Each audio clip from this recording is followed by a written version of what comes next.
Ghogha PGVCL કચેરી ખાતે ફરી એકવાર ઉગ્ર રોષ સાથે હલ્લાબોલ કરવામાં આવ્યો હતો। આજરોજ ઘોઘાના ગ્રામજનો દ્વારા ઘોઘા પીજીવીસીએલ કચેરી ખાતે ઉગ્ર રજૂઆત કરવામાં આવી હતી। અવારનવાર ઘોઘા ગામની અંદર લાઇટ ગુમ થઈ જતા ઘોઘા ગ્રામજનો દ્વારા ઉગ્ર રોષ સાથે હલ્લાબોલ કરી ઘોઘા પીજીવીસીએલ કચેરી ખાતે રજૂઆત કરવામાં આવી। હજી તો 2 દિવસ પહેલા મોટી સંખ્યામાં લોકોએ ઘોઘા પીજીવીસીએલ કચેરી ખાતે ઉગ્ર રજૂઆત કરવામાં આવી હતી। આ રજૂઆત કરવા છતાં ચોક્કસપણે કોઈ પરિણામ ન મળતા ફરી રોષે ભરેલા ટોળાએ ઘોઘા પીજીવીસીએલ કચેરીનો ઘેરાવ કરી ઉગ્ર રજૂઆત સાથે હલ્લાબોલ કરવામાં આવ્યો હતો। હાલ આવી કાળઝાળ ગરમી વચ્ચે અવારનવાર લાઇટના પ્રોબ્લેમને લઈ લોકો હેરાન પરેશાન થતા લોકો દ્વારા ઘોઘા પીજીવીસીએલ કચેરી ખાતે ઉગ્ર રજૂઆત કરવામાં હતી।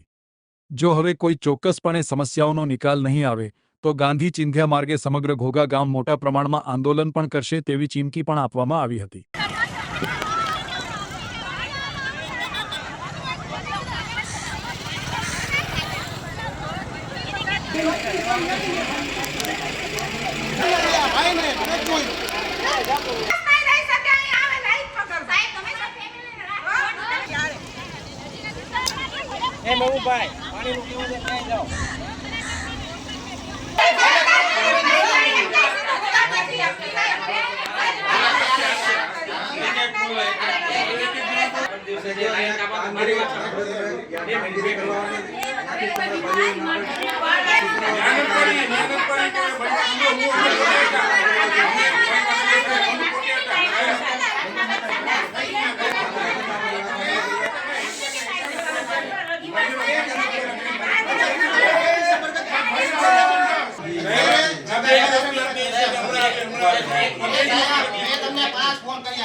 અચનભાઈ સોરઠિયા ઘોઘા તાલુકા પંચાયત સભ્યશ્રી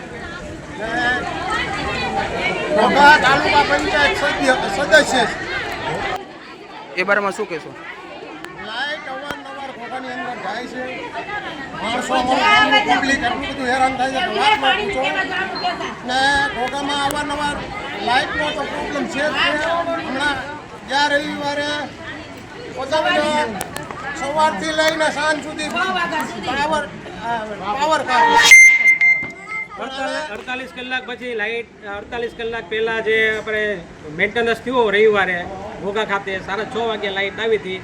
એ પછીની આજના દિવસ સુધી લાઇટનો પાવર છે એ ડીમ ફૂલ થયા કરે છે।